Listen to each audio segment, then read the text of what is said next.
So Star Wars 1313, for people not familiar, because this happened a bit ago,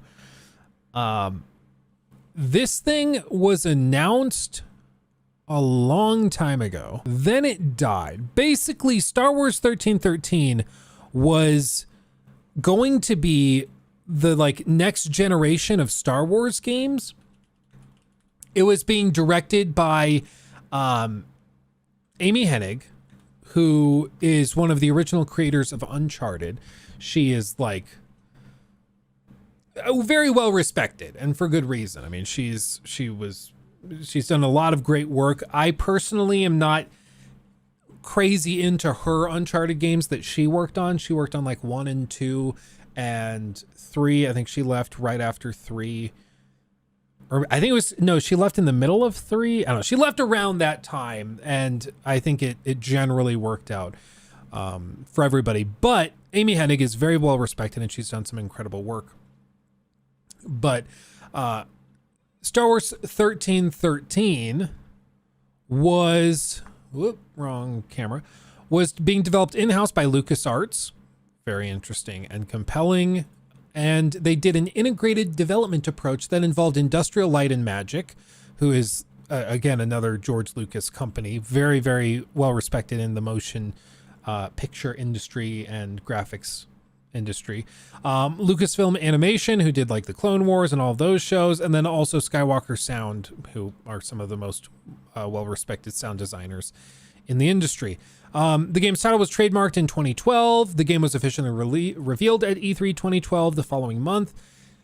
This got a lot of people really, really excited, and you're going to see why. A lot of this was just really, really thrilling, and it looked to be the next thing. It was going to be the next generation of Star Wars games.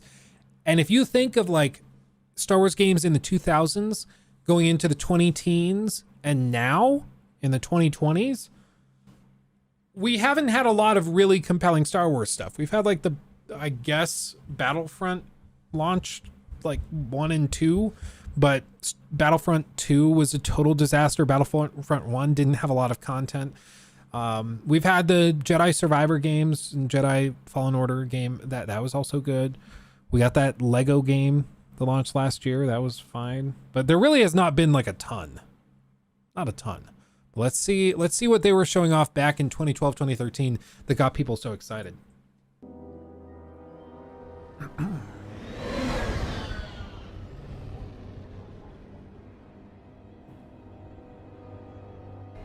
Okay. Cinematic trailer, okay. Some pretty sorry excuses for transports in my time. Or is it? This has got to be the saddest rust bucket I've ever set foot in. I've seen worse. Hell, I've lived in worse. But if it's so dangerous where we're going, why aren't we taking your ship to get there? I mean, is this thing even armed? We needed something less obvious, like a standard cargo ship. For the time, this is very good. I'm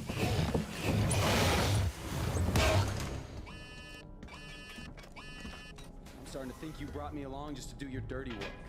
If you think this is the dirty work, you better get ready for a wake-up call. It gets a lot dirtier where we're headed. No problem. All right, he isn't going anywhere.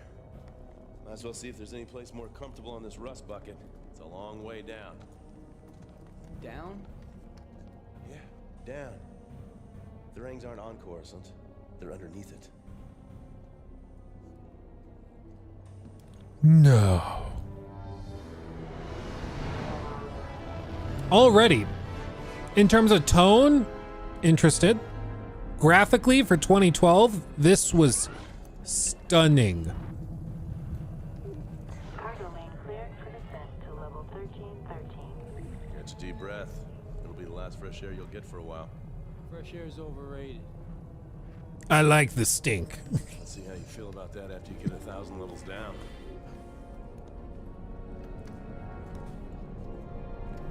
Slow pan.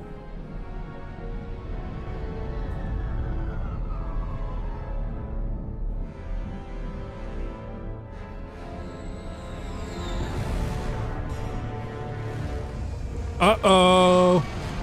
Spoopy.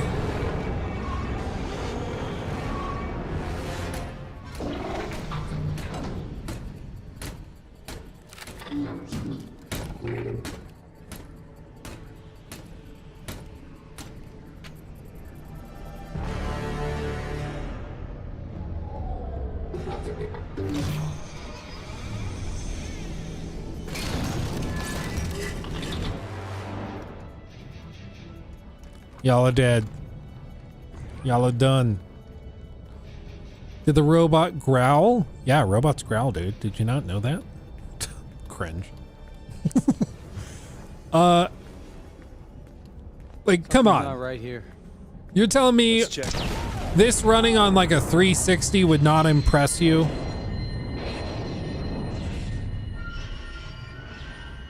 Again, maybe it wasn't running on it. Might not have. Okay, get in there. Ah, yes. Cover-based shooters. Everybody's favorite thing.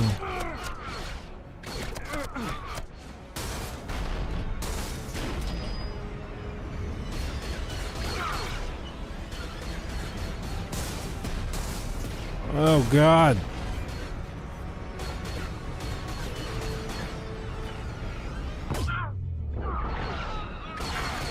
I just love every time they have a chance to showcase a game like this, they find the one person on the team that's really bad at playing with a controller. Jump for it! Or don't. That might be a bad idea. Get over here.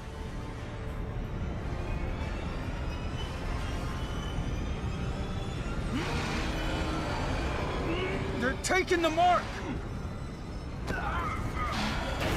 Give me a hand with this guy. Sound balancing is a little off, but that's okay. It was in development. Any day now. 1 minute. Hey, toss me a detonator. Time to tilt things back in our favor. The escape pod? What are you doing? This guy's taking the express.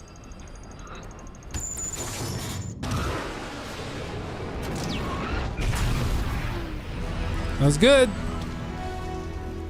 That'll do.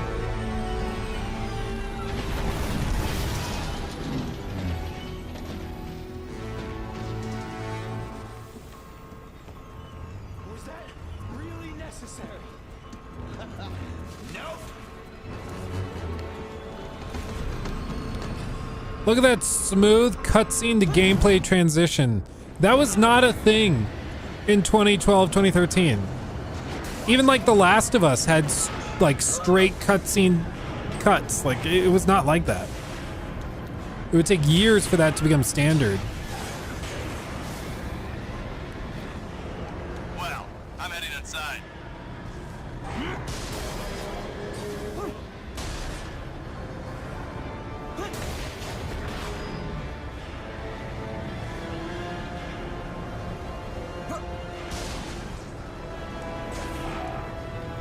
I can use a hand.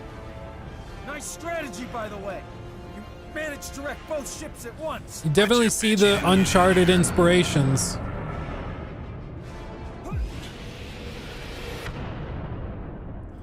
Star Wars 1313. Crazy, right? Crazy. You understand why people were really interested in that? People were very, very interested. And then it just kind of died. On April 3rd, 2013, it was announced that the Walt Disney Company had ceased internal development of all LucasArts projects, including Star Wars 1313. A LucasArts representative indicated that the game may be revived through a licensing deal with an outside studio, but until then, Star Wars 1313 remains on hold. Oh man, it was going to be all about Boba Fett and but basically they walked away. Now my understanding is that LucasArts, this probably, we mentioned earlier with Prey 2, this probably was an occasion where it suffered, number of employees, 10. It suffered from a wide sweeping decision from a corporate executive, and it was just caught up in it. It's kind of like it was a really valuable little thing over here, and when the executive took his hand and just went across the table to clear it out, it got caught up in that, which is really, really unfortunate. But it just seems to have happened a few times with LucasArts where they sort of restructured, they changed management. And part of this was because the deals with Disney. So Lucasfilm was wholly acquired by Walt Disney Company in December of 2012. By April of 2013, Disney had announced the shuttering of LucasArts in all but name, keeping the division around to handle licensing of Lucasfilm properties to third-party developers, mostly Electronic Arts, and having any in-house development transferred to Disney Interactive. Disney has since, in 2021, revitalized the Lucasfilm Games brand as the licensor of all Lucasfilm related properties. Basically, when Disney bought the company, they just gutted it. They said, we don't need to make our own games. We'll just let EA and those companies develop games for us. And then if we want to do something, we'll have Disney Interactive do it. But we'll just have EA do it. We don't need to do it ourselves. And so just shut down all those studios. We're just not going to spend any more money on it. And this Star Wars 1313 project was caught up in that, where this was in development. They were working on it, and then it just got pushed out because Disney executives thought that it wasn't a good investment at the time. So they walked away. But in 2021, they rebooted it, which is interesting. Who knows? Who knows what that'll look like? Because Bob Iger, I guess this would have been his decision. Generally, I think Bob Iger is a very, very capable and intelligent CEO. I generally think that Bob Iger knows what he's doing.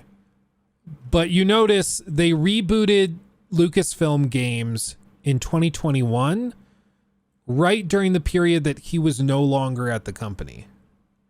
And he was running it when they shut this down. So I guess he, for whatever reason, doesn't like the gaming sector. And then it was Bob Chapek who went in and rebooted the games division, I suppose. That must be what happened. I don't know. It's really weird. It's really weird. But generally, Bob Iger really knows what he's doing. But I guess the gaming space he's not sold on. Which maybe there's good reason for that. I mean, games are very, very expensive and take a long time. So maybe he's just like, it's not worth it. Just have EA do it. I don't know. He took my thing.